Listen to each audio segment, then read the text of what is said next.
It's the series finale, and we're starting off in the pitch black of late December. But there's a good reason for that. Our carrots we labored so hard to grow are at their peak and need to get sold.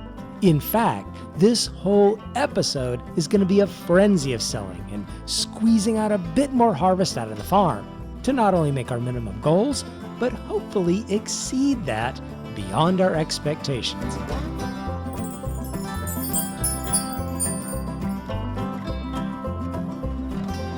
I wish I wasn't having to sell these carrots at night, mainly so you as the viewer could see better, but also I want to see.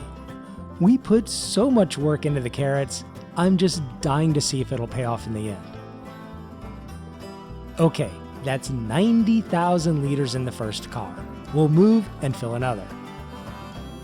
That's 210,000 total. The second train car must be able to hold more. Let's move up and load more of our carrots. Alright, I'm sure you can't see a thing way back there, but the train is full at 300,000 liters. Looks like we have to make 2 trips because we still have about 145,000 still in silos. The question remains, how well will we do? 52,000 and some change. That feels good. Let's call the train again and go for another round.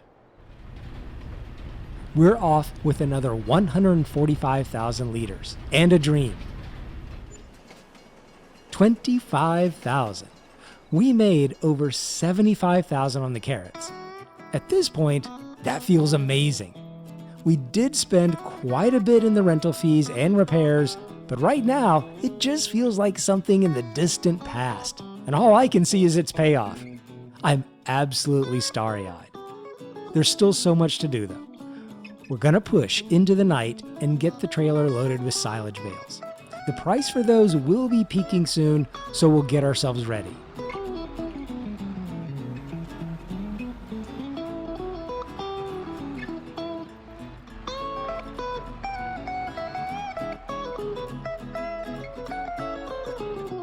Yeah, 193 per 1,000 liters at the livestock house. Time to get over there and get selling. That is a very poorly stacked trailer though. 19,000, perfect. And because of that, we're going to immediately go in and pay off a big chunk of the loan.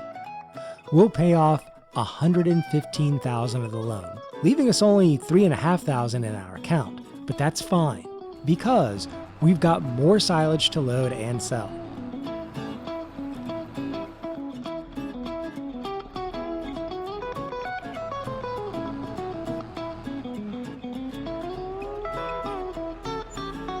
Another 19,000. Let's go get some more.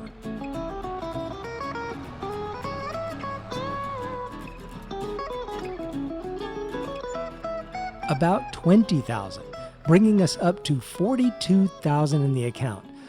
But let's take a quick run over to the greenhouses and gather up our lettuce. The price of that has also peaked, and we need to get those sold too. Why is it everything is best to sell at night?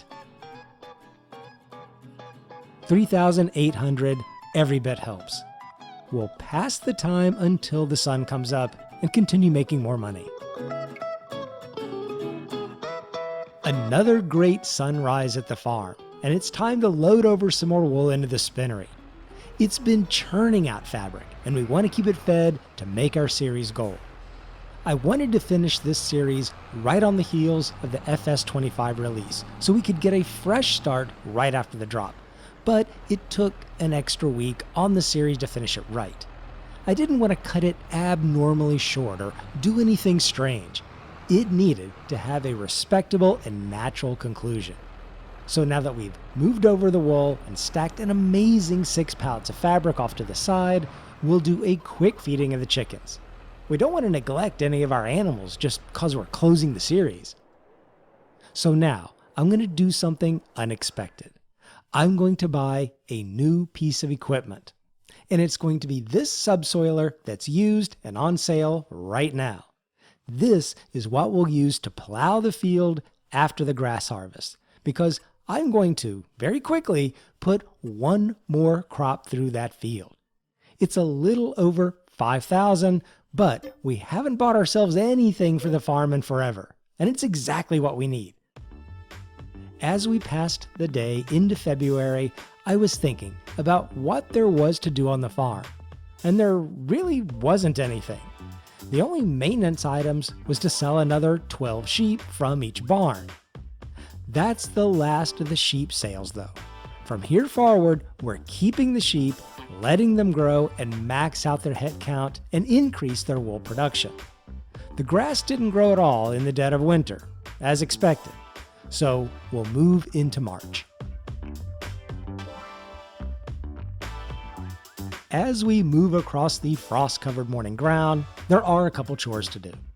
It's time to hook up the water tanker, go down to the creek, and fetch some water for the greenhouse.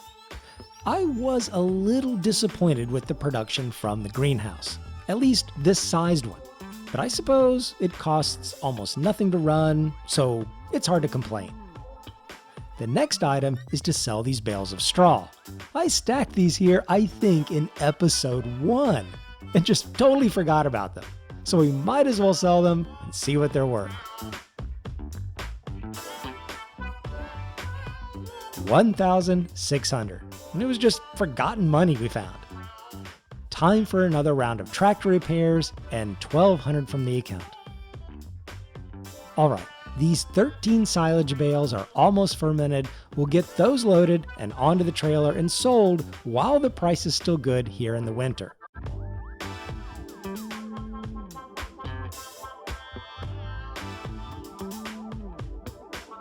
Almost 13,000. Very good. We'll get back to the farm and wait until April, because April is going to be another magical month with a ton of activity.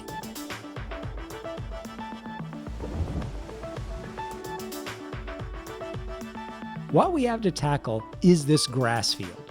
We put it here to do a quick crop of something around the wintertime, and now it's time to get it mowed and baled.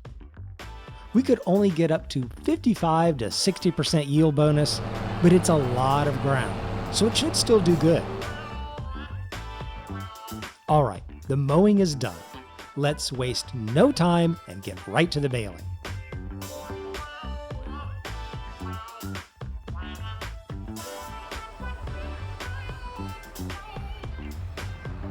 Very good, 45 bales altogether. Now, it's time to use our subsoiler and test out a couple things. I see we have one application of fertilizer after mowing the grass. So, let me see if the subsoiler will give me a second one.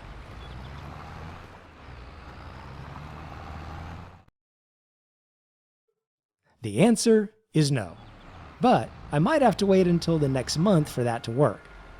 Let's try the roller.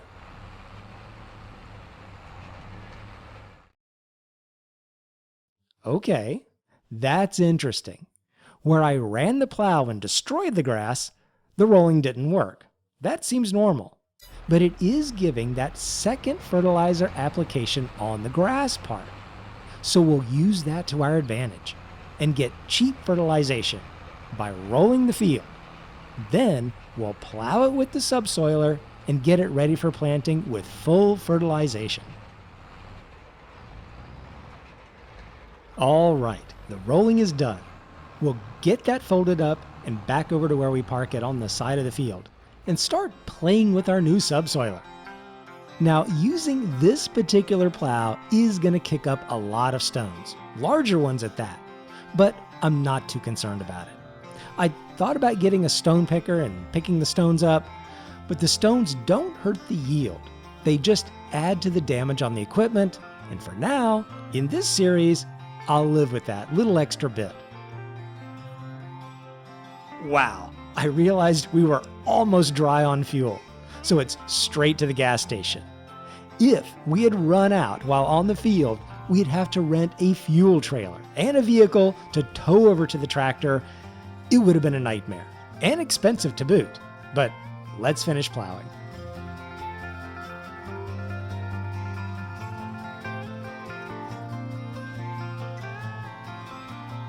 Okay, The subsoiler worked like a charm, no issues at all. We'll drop that off over at the neighbor's shed.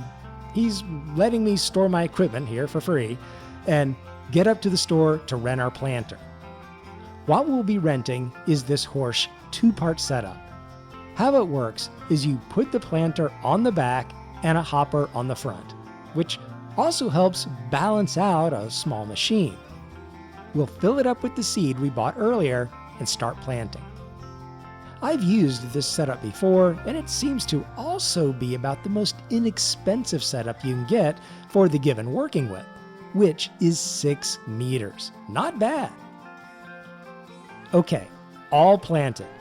Now, the crop says it has weeds growing, and I can use my weeder to get them out. That's a little disappointing, but the weeder is wide, so it won't take long to run over to the field just to make sure. All right, I can't see where I've been with any texture change, so this could be a waste, but I can see my prior tracks and estimate where I've been pretty good.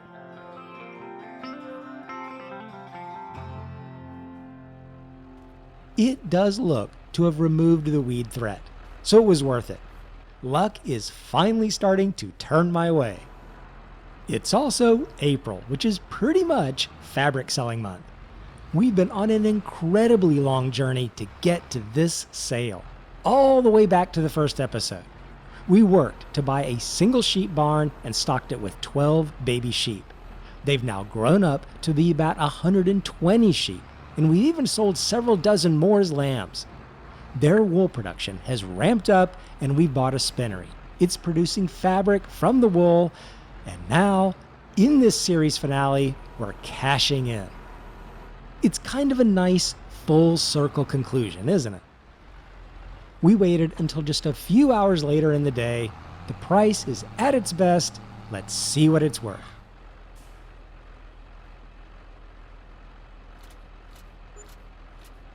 $43,000. The series is saved by the sheep, just like I thought it would be.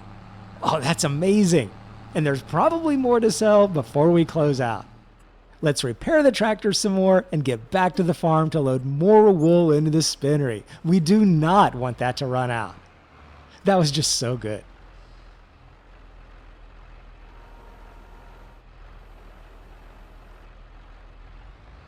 All right, we finally moved that one rogue grass bale over to the other sheep barn.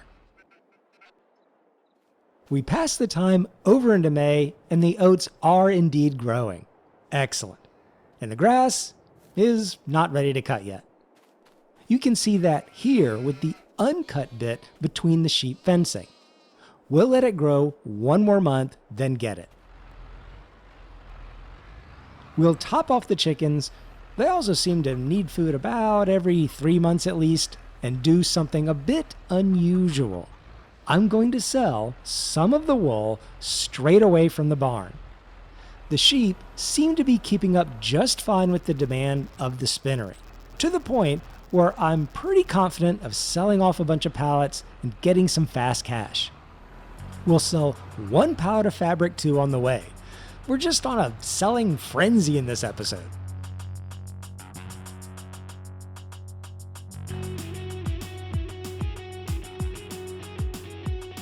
Good, $9,500 to the account. And now it's time for another big payment. We'll take our loan down to $50,000 and still leave a nice chunk of funds to work with in the account.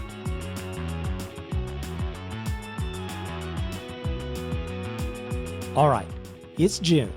We're down to our last couple months, so let's get chopping.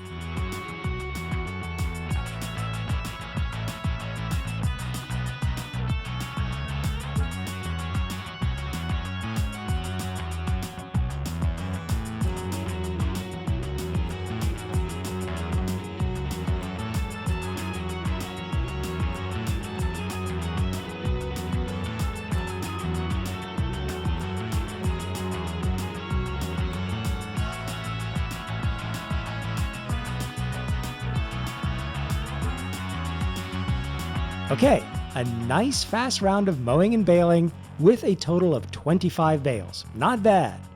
Even at the worst price here in summer, they're still pretty valuable. We'll just have to let them ferment. So let's move into July. The oats have one more month before harvest. So there's nothing to do there, but we can and should load more wool over into the spinnery. We won't move it all because we may want to sell a little more straight off the barn, but we'll make sure the spinnery has an ample supply. It's August. The oats are ready, and I've been looking forward to this. I didn't want to leave the series with the last harvest being grass, so having this quick round of oats was worth the effort just in the peace of mind and closing the series properly. Altogether, on this field, not including the grass, we've had 5 different crops on the field. We've had wheat, canola, barley, carrots, and now oats, which is another thing that's made me feel good about this series. We haven't just monocropped. We've had different crops and done a variety of things to make this a working farm. We've had lettuce and eggs, wool from the sheep, and the fabric from the spinnery. We've planted and cut trees, oak trees of all things. 40 of them we planted and cut. If you think about it, there's been a huge amount of work on the farm. I'm dying to start the new FS 25 series, but it will be a little sad to see this one go. All right, that's about 33,000 liters of oats at the train station. Tomorrow, September, is our last day. We'll sell the products then, including those oats, and see where we are. But first, I have to do something I wasn't going to do. I'm going to bale up the straw on the field. I was just going to leave it because we're ending the series, but I just can't. I have to get the field at least tidy looking, and I suppose it'll also bring in a few extra dollars. All right, that was 7,000. The rampage of selling continues here in the finale. After a round of repairs, we'll get our silage bales loaded and then wait until tomorrow to get a little extra in the sales price and watch the money roll in.